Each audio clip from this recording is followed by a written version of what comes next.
Just work hard, just concentrate, don't lose track of work, because that's the only thing that's gonna keep you from reaching your goals.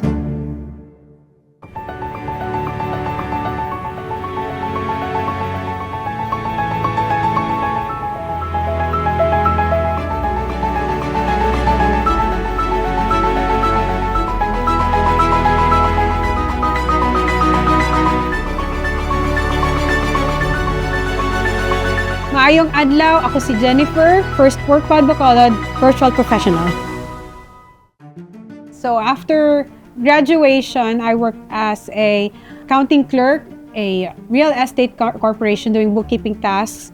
And after that short stint, I moved on to insurance, which I worked there for 19 years as cashier for a few years, then was rotated to claims assistant, then sales assistant, and eventually promoted to assistant branch manager. After I left the insurance industry, I tried the virtual assistant job. I found it really daunting since I realized I did not have skills fit for a virtual assistant.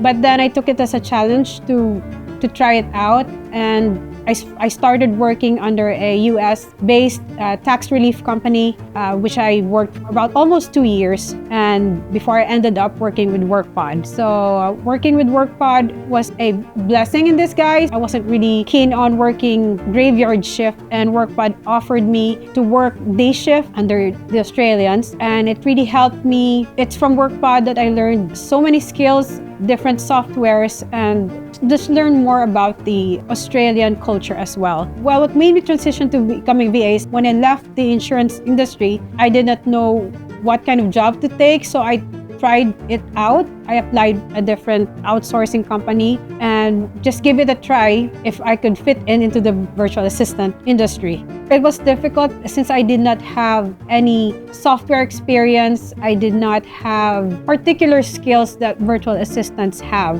Working in a corporate style is totally different from working in a virtual assistant setup. So it was difficult for me, and looking into the skills that they're looking for, I just thought I didn't really fit in since I don't have those certain skills. Eventually, I realized that the skills that I did use in my previous job would actually apply to being a virtual assistant.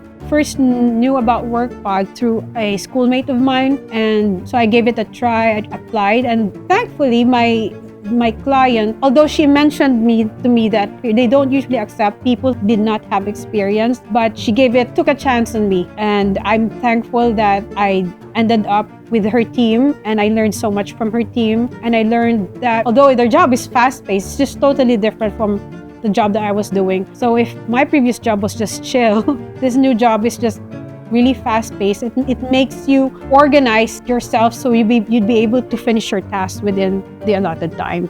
Something I've never experienced. It might be similar to working in the corporate world, but it's really different. Working as a virtual assistant, you're mostly communicating with foreigners, which they totally have a different culture. They're straightforward. They want fast-paced work. And when it's time to work, you have to work. Totally different from the Philippine setup. Just work hard. Just concentrate. Don't lose track of work, because that's the only thing that's gonna keep you from reaching your goals. So if it's time to work, you have to work, and there will always be a time for rest and time for hanging out with friends, because the Australians are more focused on work-life balance, so you don't have to worry about it. You'll have those times.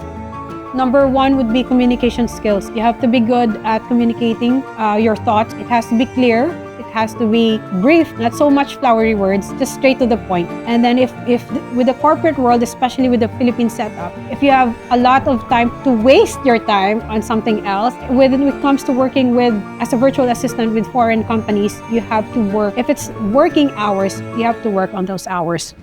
I am Genifer, your first WrkPod Bacolod virtual professional.